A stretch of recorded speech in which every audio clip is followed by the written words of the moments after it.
Bien le bonjour, les premières. Alors on va essayer de faire un petit pas en avant pour l'oral. Suite à vos premiers retours, à vos présentations d'œuvres, on va combiner une approche qui parle de la première partie de l'épreuve et revenir sur le problème des phrases que vous devez utiliser quand vous faites votre présentation, puisque c'est un petit défaut qui apparaît dans pas mal de vos présentations. Je vais donc essayer euh, de vous montrer ce que j'attends de vous. C'est que vous avez tendance à dire bonjour. Ce document, je vous le mettrai en partage, vous l'aurez en même temps que le reste. Vous vous présentez à votre jury, en fait, au moment où vous prenez contact avec lui, c'est-à-dire au moment de l'entrée dans la salle d'examen, normalement. Alors, la salle d'examen en question, ce sera probablement une visioconférence. À ce propos, faites attention, ça se passera courant juin, puisque l'établissement peut rouvrir à condition qu'on respecte les règles de confinement. Donc, dans le cas de l'examen, voilà, c'est probablement plutôt courant juin que juillet. Je crois que j'avais dit juillet au départ. Juillet, c'est l'ouverture pour tout le monde, mais dans le cas de l'examen, il n'est certainement, je crois pour l'instant pas exclu que vous puissiez venir avant. Donc préparez-vous dès maintenant. Alors, excuse-moi, je bois du thé, ça fait du bruit. Donc voilà, vous avez dit bonjour, c'est très gentil, merci. Donc c'est pas la peine de le redire au moment où vous commencez votre exposé. Alors voilà, si vous dites bonjour, qu'est-ce qu'on entend? On entend un élève qui dit bah je sais pas trop quoi dire, alors je me rends compte que je parle à quelqu'un, donc il faut que je le montre, et donc je vais dire quelque chose. Allez, on entend ça, on entend quelqu'un qui est mal à l'aise. Or, ce qu'on attend, nous, c'est quelqu'un qui justement nous montre qu'il est capable de maîtriser une situation d'oral. Donc en fait, ce qu'on attend de nous, c'est une certaine maîtrise de la situation. Et ce bonjour trahit en quelque sorte le malaise. Alors comment faire? Eh ben, on va suivre les conseils prolignés par Amélie Vieux d'abord pour structurer votre exposé. Et puis elle donne un exemple qui me paraît intéressant, c'est pour ça que je vous le montre tout de suite. Donc vous avez l'adresse dans le document. Elle vous conseille de suivre 5 étapes. Je vais les récapituler avec vous. Elle parle ici, attention, elle parle maintenant de l'exposé que vous faites dès le début, c'est-à-dire la première partie de l'épreuve. Et elle vous précise en quoi les attentes du jury ne sont pas tout à fait les mêmes que dans un commentaire composé. Alors, les étapes qu'elle propose, c'est justement pour l'étape 1 que je me suis arrêté sur ce site. C'est ici. Elle vous dit que il faut éviter, et c'est ce que je dis souvent aussi en écoutant vos commentaires, il faut éviter les grandes formules avec des mots compliqués. Il vaut mieux essayer de préparer quelque chose de simple, sans tout préparer en avance, comme vous avez un peu tendance à le faire dans vos exposés. Ça va vous mettre en difficulté au moment où on va vous poser des questions. Elle insiste sur l'idée qu'il faut faire un lien avec le parcours littéraire ou l'œuvre intégrale dont est tiré l'extrait. C'est-à-dire qu'effectivement, il faut cibler dès le départ, plutôt que de dire des grandes généralités.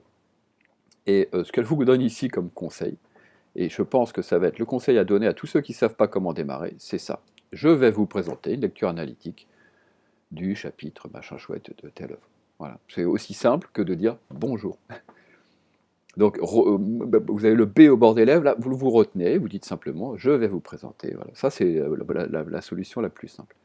Bon, je profite d'être sur ce site pour vous montrer la suite. Donc la suite de ce qu'elle propose, c'est qu'on présente l'auteur et l'œuvre, et là aussi, elle insiste sur, sur ce que je vous dis tout le temps, c'est-à-dire la date de mort, bah, peu importe, qu'il soit né le 3 juin ou mort le 25 avril, franchement, c'est pas très intéressant. 3 minutes, c'est beaucoup trop long.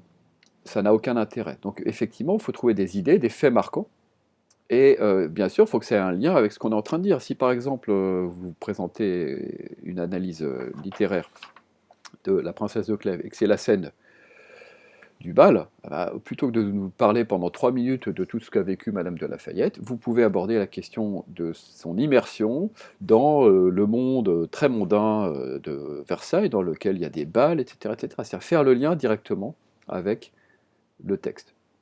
Et si c'est pour présenter, dans la deuxième partie de l'épreuve, une œuvre qui vous a plu, essayez de faire le lien avec ce qui vous a marqué.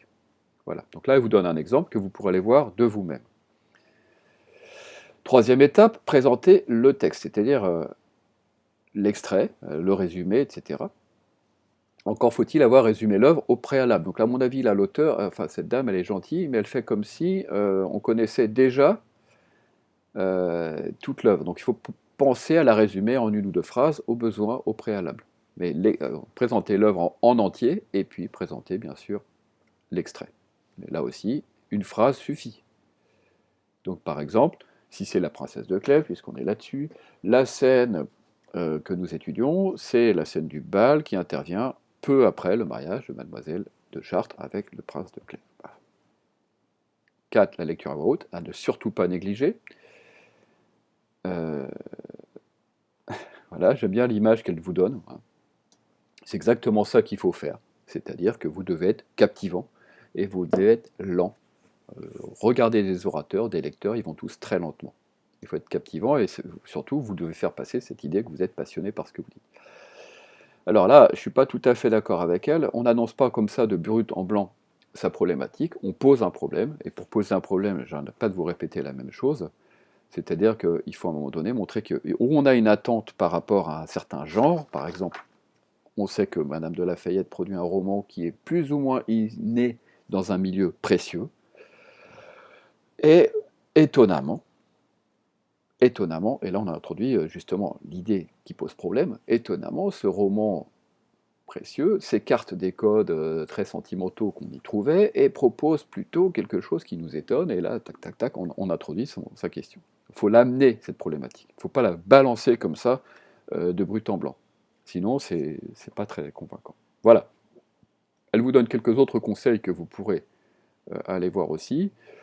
Vous avez aussi des vidéos préférées, etc. Bon, ce site est assez bien fait, c'est le moment d'aller y traîner un petit peu, si vous ne savez pas quoi faire. Je reviens à mon sujet.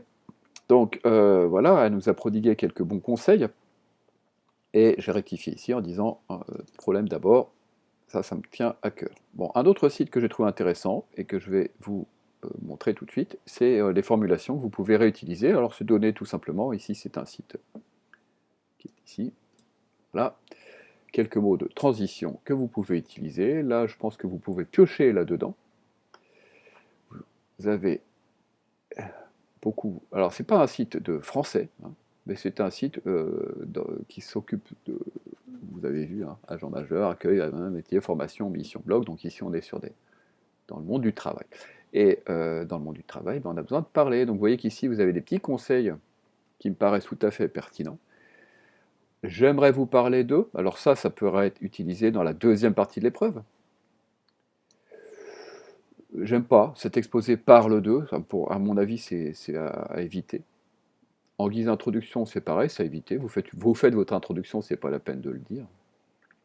Alors, ce que j'aime pas dans parler d'eux, hein, c'est qu'on a l'impression d'être dans le bavardage. Donc il faut plutôt tenter de cibler une problématique. Alors vous avez quelques expressions qui me paraissent plus pertinentes, comme celle-ci. J'ai choisi de vous parler d'eux. Ça peut très bien vous aider à démarrer la deuxième partie. Vous avez quelques exemples aussi pour introduire. Par exemple, quand vous présentez l'auteur, ce qu'il faut dire de prime abord, c'est que Baudelaire est un auteur qui ceci, qui cela. Voilà, donc quelques exemples pour démarrer. Je retiendrai surtout, j'aimerais vous présenter, ça c'est pour l'entretien, l'œuvre que j'ai choisi de présenter est la suivante. L'œuvre que je souhaite aborder avec vous dans cette deuxième partie est la suivante. Voilà, j'ai choisi de... Vous voyez, ce qui est très intéressant dans ces formulations, c'est qu'on a j'aimerais, j'ai choisi de, je vais. Ce sont des verbes qui expriment l'idée d'une volonté de votre part. Vous voyez, c'est vous qui agissez. Je souhaite. Je ne peux pas cliquer plusieurs fois de suite apparemment. Je souhaite, j'ai choisi de, etc. Donc ça, vous voyez bien à quel point ça vous montre votre caractère dynamique, volontaire. Vous prenez les choses en main. Ici, vous avez un bon nombre d'exemples qui vous permettent de structurer votre exposé en étapes. Donc, vous voyez ici, vous pouvez vous appuyer là-dessus. en premier lieu, en second lieu, en troisième lieu, etc. etc. N'hésitez pas à introduire des transitions au moment où vous êtes en train de faire l'exposé. Je vais maintenant passer à l'étape suivante. Je voudrais maintenant continuer avec les pages suivantes, etc. Mais il faut le signaler. Voilà. Et pour conclure, là aussi, plutôt que le horrible, abominable, infect, repoussant, au final, qu'on entend partout, qui est une horreur absolue, et qui est une espèce de truc prétentieux issu du milieu anglo-saxon avec des Français franchouillards qui se mettent à imiter l'anglais, un peu comme quand ils nous pondent le mot parking, qui n'a rien d'anglais. Et ben, au final, c'est exactement la même chose. C'est une espèce de monstre inventé par la prétention des Français qui parlent mal anglais à faire comme s'ils parlaient aussi bien anglais que les Anglais. Et c'est ça qu'on entend dans cette expression. Elle est affreuse. Donc là, vous en avez une série qui est quand même beaucoup plus intéressante. Alors, en somme, pour résumer, ou pour, vous voyez, finalement, ça remplace le fameux au final, ou pour reprendre les points principaux, ça, c'est pour démarrer votre conclusion, puisque vous allez très rapidement, en une seule phrase, résumer le mouvement du texte. Si vous abordez maintenant votre dernière phrase, bah là, c'est la deuxième partie. En fin de compte, Madame de Lafayette apparaît comme tatati tatata. Pour terminer, en conclusion, en guise de conclusion. Voilà, vous avez tous ces exemples, je pense, pour finir. Pour finir, et à mon avis, signale très clairement que là, l'exposé s'arrête. Voilà. Donc voilà des petits exemples, ma foi, simples et percutants. Et puis pour finir, bah, j'en ai inventé quelques-uns pour vos beaux yeux. Et vous pourrez compléter ce document, je vais le mettre en partage. Je vous rappelle que on peut comme ça savoir qui a écrit quoi, puis ça permet aussi de donner vos trucs. Bon, là j'ai mis ça. J'ai choisi de vous présenter tatati tatata. Parmi les 6 œuvres, ça c'est plutôt pour l'entretien. Hein. Parmi les 6 œuvres que nous avons abordées ou étudiées cette année, j'ai retenu Les Fleurs du Mal, qui présentent beaucoup d'intérêt à mes yeux. Si je devais défendre plus qu'une autre, l'une des 6 œuvres que nous avons étudiées cette année, je retiendrais Les Fleurs du Mal, qui, à mon sens, a de nombreux intérêts que je vais vous présenter.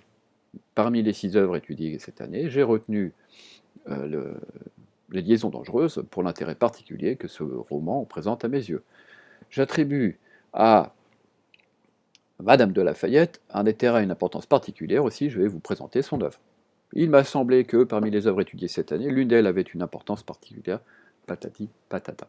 Voilà, donc avec tout ça, eh ben, vous allez reprendre, vous allez vous améliorer et on va avancer, c'est-à-dire que vous allez non seulement présenter l'œuvre, mais cette fois-ci vous allez développer et présenter ce qui vous a particulièrement intéressé, en faisant très attention à ces amorces. Voilà, bon courage les premières, accrochez-vous, il ne nous reste pas beaucoup de temps, on va compter sur 1 mois de préparation. Donc 1 mois avec au minimum 25 minutes de français par jour, x 2, y compris les jours fériés et les dimanches, vous devriez pouvoir faire des progrès phénoménaux si vous vous y mettez vraiment.